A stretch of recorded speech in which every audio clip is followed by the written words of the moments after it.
600억을 벌고 은퇴한 침착해 투자자, 500만원을 49억으로 불린 신정재 투자자, 그들은 모두 평범한 직장인이었습니다.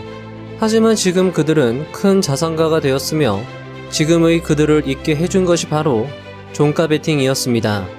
저는 약 2개월 전 이 영상에서 신정재님의 종가 베팅 기법을 핵심 요약 정리 노트로 자세히 소개드렸으며 직접 시장에 적용해보면서 그 놀라운 결과를 함께 공유하였습니다.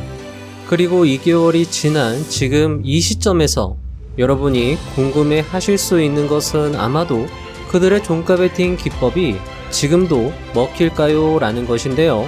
2개월간 기법을 검증한 지금 이렇게 말씀드릴 수 있을 것 같습니다. 타점도 중요하지만 더 중요했던 것은 시황이었다고 말이죠. 그런데 이 시황이란 단어가 중요하다는 것을 여러분은 이미 잘 알고 있지만 시황, 참 애매한 말이기도 합니다. 아니, 도대체 시황이 뭔데? 라고 생각하실 수 있을 텐데요. 오늘 실전 영상에서 타점과 시황이 완벽하게 맞아떨어질 때 어떤 기회가 만들어지는지 살펴보고 이러한 조건이 충족된 타점에서는 어떤 방식으로 매매해야 수익 확률을 높일 수 있는지 실전 사례를 통해 자세히 설명드리도록 하겠습니다. 오늘 영상이 여러분의 투자 실력 및 수익 향상에 도움이 되었으면 합니다.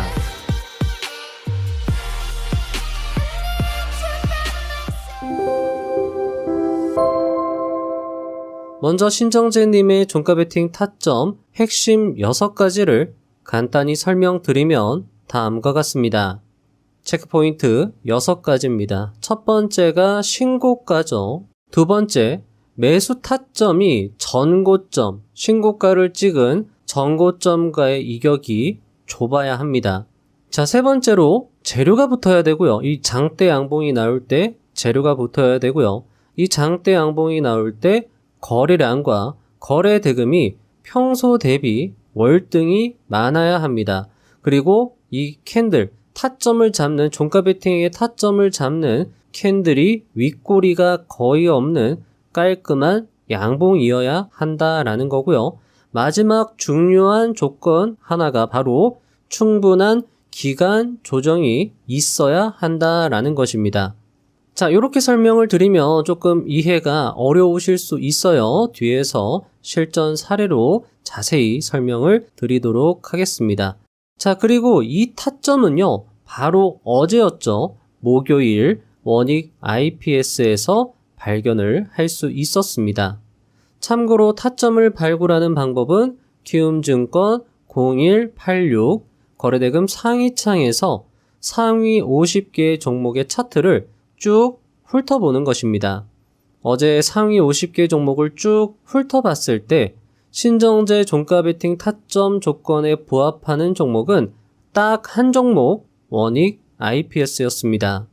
발굴 당시였던 어제 장 마감 즈음에 원익 IPS의 차트 모양을 보여드리도록 하겠습니다. 참고로 원익 IPS는 대체거래소 거래가 가능했기 때문에 오후 7시에 충분히 발굴해서 종가 베팅을 할 수 있었습니다. 자, 해당 차트는요, 어제 오후 6시 59분경에 원익 IPS의 차트 모양입니다. 여러분들이 앞에서 말씀드린 신정재 종가 베팅의 핵심 체크포인트 6가지를 한번 스스로 찾아보시면 어떨까요? 자, 바로 한번 체크를 해보도록 하겠습니다. 첫 번째 신고가입니다. 신고가를 원익 IPS는 이 지점에서 신고가를 찍었고요. 두 번째 전고점과의, 여기도 전고점이라고 볼 수 있겠죠. 중요한 전고점과 이격이 좁은 깔끔한 양봉 캔들이 나왔고요. 거래량도 마찬가지 평소 대비해서 많은 거래량이 터져 주었습니다. 거래 대금 역시나 뒤에서 살펴볼 건데 평소 대비 많은 거래량, 그리고 시장 내에서도 거래량이 꽤 크게 터진 편에 해당했고요.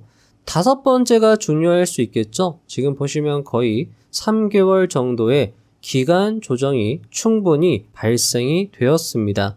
재료는 반도체 수요 급증에 따른 소부장 수혜 기대 라는 재료가 있었고요. 자, 하지만 여기에서 타점만큼 또는 타점보다 더 중요한 요소가 있다라고 말씀드렸죠. 바로 시황입니다. 시황이다라는 건 시장의 상황을 객관적으로 확인할 수 있는 건 지수 차트입니다. 지수 차트를 살펴봤을 때 종가 베팅이 잘 먹히는 구간과 안 먹히는 구간을 구분할 수 있는데요. 잘 먹히는 구간은 이런 식으로 지수 캔들이 우상향하면서 상승하는 지점에서는 종가 베팅이 잘 먹힙니다. 이런 자리 또는 반등이 나오는 자리, 조정 후에 반등이 나오는 자리는 잘 먹혔고요.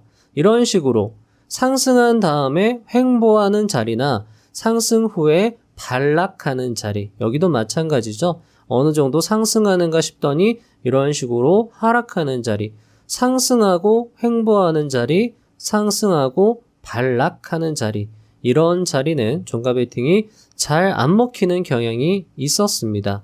좀 더 구체적으로 종가 베팅 구간을 구분하는 방법을 살펴보면 지수의 5일 이동평균선을 기준으로 살펴보시면 좀 더 편하실 수 있을 겁니다. 조정 후에 지수 캔들이 5일 이동평균선에 완전히 눌리면서 하락할 때 매수하는 게 아니라 지수 캔들이 계속 눌려 있다가 5일 이동평균선 위로 올라탄 그 시점부터 그리고 반등이 나오는 시점부터 이제부터 종가 베팅이 잘 먹히겠구나. 이런 구간에서는 잘 먹힐 수 있겠다라고 판단하고 대응을 하면 좋겠고요. 상승한 후에 5일 이동평균선 아래로 캔들이 내려가면서 반락하는 지역에서는 종가 베팅이 아무래도 잘 먹힐 확률이 떨어지겠구나 라고 생각하고 대응을 하시면 좋겠다라는 거죠. 어제 같은 경우에도 딱 맞아 떨어지는 상황이었습니다. 코스닥 차트가 5일 이동평균선에 계속 눌리면서 하락할 때는 종가 베팅이 아무래도 잘 먹히지 않는 경향이 있었습니다. 하지만 어제 같은 경우에는 딱 5일 이동평균선 위로 올라타는 반등 캔들이 나왔고요. 이제부터는 종가 베팅이 잘 먹힐 수 있지 않을까라는 관점으로 접근을 할 수 있었고 어제도 마찬가지 딱 반등이 나오는 그 시점이었기 때문에 시황이 좋다라고 판단을 내리고 종가 베팅을 적극적으로 검토할 수 있었다라는 겁니다. 게다가 어제 같은 경우에는 등락률 상위 20개 종목 중에서 7개 종목이 반도체 종목이었고 그 중에서 거래대금이 컸던 종목은 주성 엔지니어링과 원익 IPS였습니다. 주성 엔지니어링의 거래대금은 1조 6천억 원, 원익 IPS의 거래대금은 7,900억 정도였습니다. 자, 그러면 여러분들은 이렇게 생각하실 수도 있어요. 주성 엔지니어링은 왜 대상이 되지 않았습니까? 라고 말씀하실 수 있는데 주성 엔지니어링 같은 경우에는 조정 기간이 충분치가 않았습니다. 상대적으로 원익 IPS에 비해서는 충분하지가 않았다라는 거죠. 그리고 거래량으로 봤을 때도 평소 대비해서 그렇게까지 대단한 거래량, 상대적으로 봐야 되겠죠. 원익 IPS보다는 주성 엔지니어링의 거래량이 조금 부족했다. 이런 측면에서 원익 IPS를 좀 더 좋게 볼 수 있었습니다. 게다가 원익 IPS는 평소 대비 지금 이렇게 반등이 나오는 지점에서 거래량이 컸고 이런 큰 거래량은 상승의 원동력이다 라고 거래량으로 투자하라의 저자 버프 도르마이어가 강조를 했기 때문에 그런 것들도 종합적으로 고려해서 원익 IPS에 집중을 할 수 있었다라는 거죠. 자, 그런데 여기에서 마지막으로 매매를 결정하기 위한 한 스푼이 남았습니다. 굉장히 투자 대가 고수들이 강조하는 거고 의외로 여러분들이 매매를 하실 때 간과하실 수 있는 게 바로 수급입니다.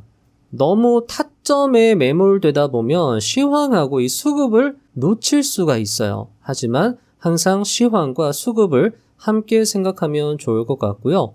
원익 IPS 같은 경우에는 어제 오후 7시경에 수급을 다 확인할 수 있었습니다. 원익 IPS는 시장 상황이 좋지 않을 때, 변동성이 심할 때에도 외국인은 계속 연속 매수를 하고 있었고요. 그리고 나서 반등하는 지점에서는 기관의 매수세도 가세하는 좋은 모습을 확인할 수 있었습니다. 이런 것들을 종합적으로 확인했다라고 하면 원익 IPS의 종가 베팅을 더 적극적으로 고려할 수 있다라는 거죠. 자, 이런 검토들이 오후 6시에서 7시 정도가 되면 거진 마무리가 됩니다. 게다가 차트 조건에서 이미 50개 종목을 쭉 훑어볼 때 차트 조건에서 대부분의 종목들이 필터링이 되기 때문에 구체적으로 살펴볼 종목들은 그렇게 많지가 않습니다. 막상 50개 종목을 검토하려고 하면 조금 부담이 되기도 하지만 막상 해보면 그렇게 오랜 시간이 걸리지 않는다라는 거죠. 자, 그래서 오후 6시부터 7시까지 종목 발굴하고 시황과 수급, 재료 이런 것들을 체크해서 종합적으로 판단을 내려서 오후 7시부터 종가 매수를 실시할 수 있다라는 겁니다.